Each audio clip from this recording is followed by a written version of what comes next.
Welcome back to Netrush Report, your home for the most emotional, dramatic, and human stories in the world of tennis. If you haven't yet, make sure to subscribe and turn on notifications, because here, we don't just report matches, we tell the stories behind them. It was heartbreaking to watch. Jelena Ostapenko, who had already been struggling for form in recent months, found herself overwhelmed not by her opponent, but by nature itself.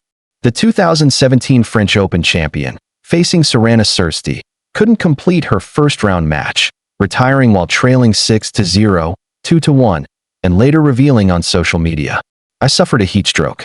I tried my best, but the conditions were simply too much." Her apology to fans came with gratitude for the support she received in China, but also a painful truth. This was not about effort or willpower. It was about safety. The Wuhan Open, which was meant to be a thrilling stop in the Asian tennis swing, has quickly become a hot topic, literally. With temperatures soaring past 35 degrees Celsius, 95 degrees Fahrenheit, and humidity making it feel like a sauna, several players have spoken out against the lack of adequate measures. Emma Raducanu, who also collapsed mid-match in Wuhan, had her blood pressure checked courtside before being forced to retire. Meanwhile, Iga Swiatek and Bianca Andreescu have both called the weather unplayable, with Andreescu even saying that playing in such conditions felt like hitting tennis balls inside a sauna. Andreescu, despite her own struggles, tried to push forward, entering the doubles event with Yuanyu. But it's clear, players are reaching their limits. But it's not just the women's tour. Across in Shanghai, Novak Djokovic and Holger Rune are echoing the same concerns. Rune had to call a doctor mid-match against Giovanni Mpetshi-Perricard, later saying that players were taking their health for granted in such extreme conditions. Even Djokovic, the ultimate physical warrior, called the weather brutal. And yet, both he and Rune continue to push through, advancing to the quarterfinals, where Djokovic faces Zizou Bergs and Rune takes on Valentin Vacherat.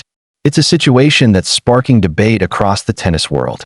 Should tournaments in Asia, especially in locations like Wuhan and Shanghai, adapt their schedules or safety rules to protect players from climate-related risks? Because right now, it's clear that even the toughest athletes on earth are being forced to choose between competing and protecting their health. As Jelena Ostapenko's words echo through the tennis world, "I suffered a heat stroke." It's a reminder that behind every scoreline, there's a human body fighting limits. From Raducanu's collapse to Djokovic's sweat-drenched battles, this week in tennis has been less about winners and more about survival. If you found this story powerful, hit like, drop your thoughts in the comments, and don't forget to subscribe to Netrush Report, where every serve, every struggle, and every emotion matters. Because in tennis, sometimes the biggest battles aren't played across the net. They're fought within.